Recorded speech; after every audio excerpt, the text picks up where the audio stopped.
Assalamualaikum warahmatullahi wabarakatuh. Perkenalkan, nama saya Nasrul Putri. Kali ini saya akan menjelaskan tentang pengertian pemanasan global dan aktivitas yang menyebabkan pemanasan global. Nah, yang pertama, apa sih pemanasan global itu? Pemanasan global adalah fenomena meningkatnya suhu rata-rata permukaan bumi akibat penumpukan gas rumah kaca di atmosfer yang menyebabkan perubahan iklim jangka panjang. Gas rumah kaca ini seperti karbon dioksida, metana, dan nitrogen oksida menyerap dan memerangkap panas dari matahari sehingga mengakibatkan pemanasan atmosfer bumi. Nah, aktivitas yang menyebabkan pemanasan global yang pertama ada pembakaran bahan bakar fosil. Aktivitas seperti penggunaan mobil pabrik dan pembangkit listrik yang menggunakan batu bara, minyak, dan gas alam menghasilkan emisi CO2 yang signifikan. Yang kedua ada industri dan pertanian, yaitu penggunaan pupuk kimia, pemeliharaan ternak yang menghasilkan metana, serta pembuangan limbah industri dapat meningkatkan emisi gas rumah kaca.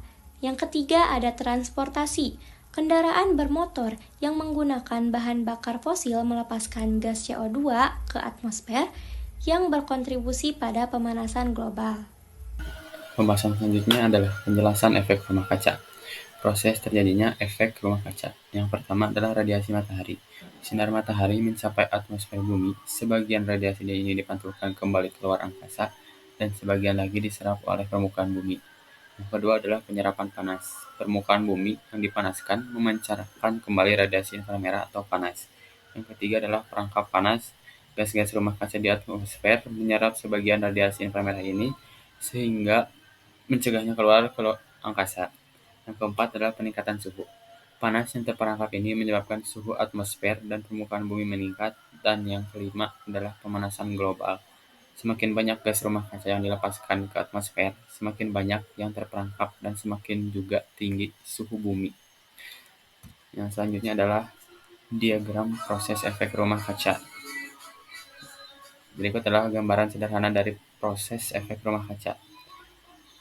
Pada tahap pertama, yaitu matahari memancarkan radiasi matahari dan mencapai kepada atmosfer bumi. Sebagian radiasi dipantulkan kembali keluar angkasa, dan sebagian radiasi menembus atmosfer dan mencapai permukaan bumi. Permukaan bumi menyerap radiasi dan memancarkan radiasi inframerah atau panas. Gas rumah kaca di atmosfer menyerap radiasi inframerah dan panas terperangkap di atmosfer menyebabkan peningkatan suhu bumi. Saya Ispi dari absen 14 ingin menyampaikan tentang penipisan lapisan ozon dan emisi karbon. Jadi yang pertama itu adalah penipisan lapisan ozon. Jadi, apa itu lapisan ozon? Lapisan ozon adalah lapisan gas di stratosfer yang mengandung molekul ozon atau O3 yang berfungsi untuk menyerap radiasi ultraviolet atau UV berbahaya dari matahari.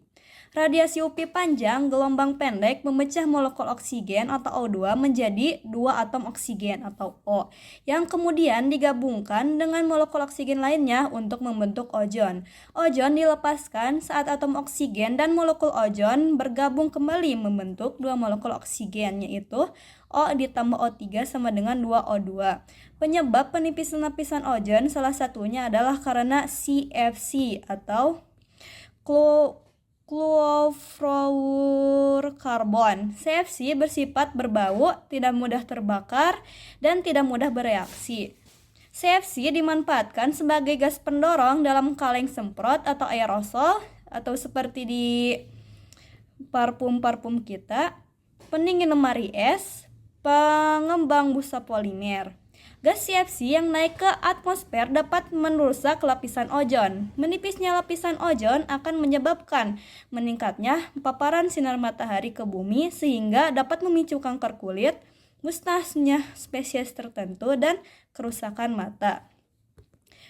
Dari gambar di belakang akan terlihat proses kerusakan ozon oleh klorin. Jadi, matahari itu meradiasi ke bumi melalui atmosfer dengan UVB. Nah, energi UV ini memecah atom klorin dari molekul CFC. Lalu, klorin radikal memecah molekul ozon, lalu membentuk klorin monoksida dan 2 atom oksigen. Lalu, oksigen terlepas ke atmosfer. Lalu juga atom oksigen di atmosfer memecahkan molekul klorin monoksida yang menghasilkan oksigen dan karbon radikal bebas. Itulah proses kerusakan ozon oleh klorin. Yang kedua adalah tentang emisi karbon. Emisi karbon adalah gas yang dikeluarkan dari hasil pembakaran senyawa yang mengandung karbon, seperti CO2, solar, LPG, dan bahan bakar lainnya. Dalam arti sederhana, emisi karbon adalah pelepasan karbon ke atmosfer. Emisi karbon menjadi kontributor perubahan iklim bersama dengan emisi gas rumah kaca. Emisi gas yang berlebihan dapat menyebabkan pemanasan global atau efek rumah kaca. Hal ini mengakibatkan peningkatan suhu di bumi yang meningkat secara signifikan. Pencemaran emisi karbon ini disebabkan oleh gas H2S. Gas H2S itu bersifat racun, terdapat di kawasan gunung berapi. Bisa juga dihasilkan dari pembakaran minyak bumi atau batu bara seperti pembakaran kendaraan bermotor dan mobil. Kedua adalah gas CO atau karbon monoksida, tidak berwarna dan tidak berbau. Bersifat racun, merupakan hasil pembakaran yang tidak sempurna dari bahan yang mengandung karbon atau bahan bakar fosil. Yang ketiga adalah SOx atau melel sulfida, berasal dari pembakaran batu bara, bersifat tidak mudah terbakar dan memiliki bau menyengat. Di udara mudah bereaksi dengan uap air membentuk H2SO4, penyebab hujan asam dan korosi logam. Dan yang terakhir adalah NO2 atau nitrogen dioksida yang berasal dari alat transportasi kendaraan bermotor, generator pembangkit listrik, dan lain-lain. Partikel ini bersifat tidak berwarna, tidak berbau, dan tidak dapat teroksidasi oleh oksigen. Dalam konsentrasi tinggi dapat berbahaya bagi kesehatan. Juga gas ini merupakan penyebab terjadinya hujan asam dan korosi logam. Lalu berikutnya adapun pembahasan tentang persetujuan internasional tentang isu pemanasan global. Salah satunya adalah Persetujuan Paris atau dalam bahasa Inggris disebut dengan The Paris Agreement, yaitu merupakan persetujuan internasional tentang mitigasi, adaptasi, dan juga persiapan keuangan tentang perubahan iklim yang ada di dunia ini. Persetujuan ini awalnya diadakan pada tahun 2015. Persetujuan ini mengenai isu-isu pemanasan global, salah satunya naiknya suhu rata-rata tahunan di bumi yang menyentuh angka 2 derajat Celcius lebih.